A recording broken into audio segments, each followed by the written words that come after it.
Hi everyone. So in this lecture we will see the basics of transient and steady state response analysis.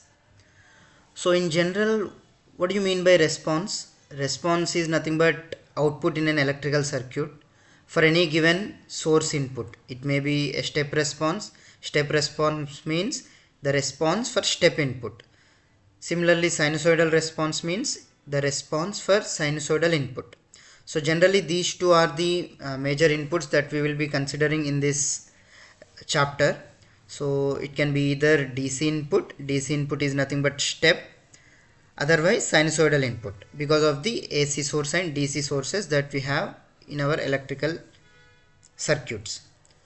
So the total response is always be in terms of two other responses. They are nothing but transient response as well as steady state response. So let us define these two first. What is transient response? Transient response, other name is natural response, and it is a part of the total response which approaches to zero as time approaches to infinity. That means it will not be staying for long time. Okay, it will be going to zero as time moves on. So the only response that will be staying till the end as the time approaches infinity is nothing but steady state response. Okay, that itself is there in the name because it is steady, it is always there, whereas transient is there for only for some time. Okay, so in the same manner the steady state response, or which is having the other name of forced response, is a part of the total response which doesn't approach to zero, as I said, as time approaches infinity, right? The steady state means which will be there always, and transient one is the one which will be going away as time approaches infinity. Okay, so right, let us learn more about this transient or natural response. It is a response of a network without a source and it gives the transient response. Okay, the natural response is possible due to the available energy storage elements. Yes, because it is natural response, that means without having any source we are getting some response, that means some output. How it is possible?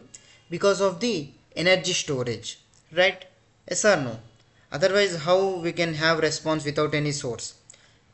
We can have response without any source only when there are energy storage elements in the network. So what are the different energy storage elements that we have in electrical? They are inductor and capacitor.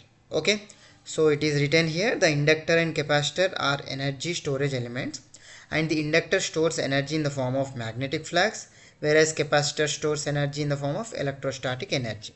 So because of these inductor and capacitors we are going to get the transient response.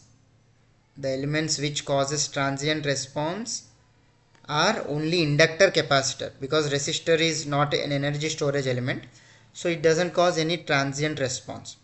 So whenever you see a circuit with only resistor, you cannot expect any transient response for that. It is always steady state. So you will get transient response only when there is inductor and capacitor in the picture. Very clear and very important point. Okay, so we can write here the total response is equal to natural response plus forced response, which can also be written as transient. Natural means transient and forced means steady state. So in mathematical terms, how we are going to get that response? We are going to get the total response in mathematical terms as complementary function plus particular integral. So where complementary function is giving the transient response or natural response, and particular integral will be giving you the forced response, otherwise steady state response. So we will see how we are going to obtain these two responses using what? Complementary function, that is CF, as well as particular integral PI. So you might all have done many problems where you solve the differential equations for getting complementary function as well as particular integral. The same things needs to be done for electrical circuits as well. So that means whenever transients are there, you will be getting differential terms in the picture.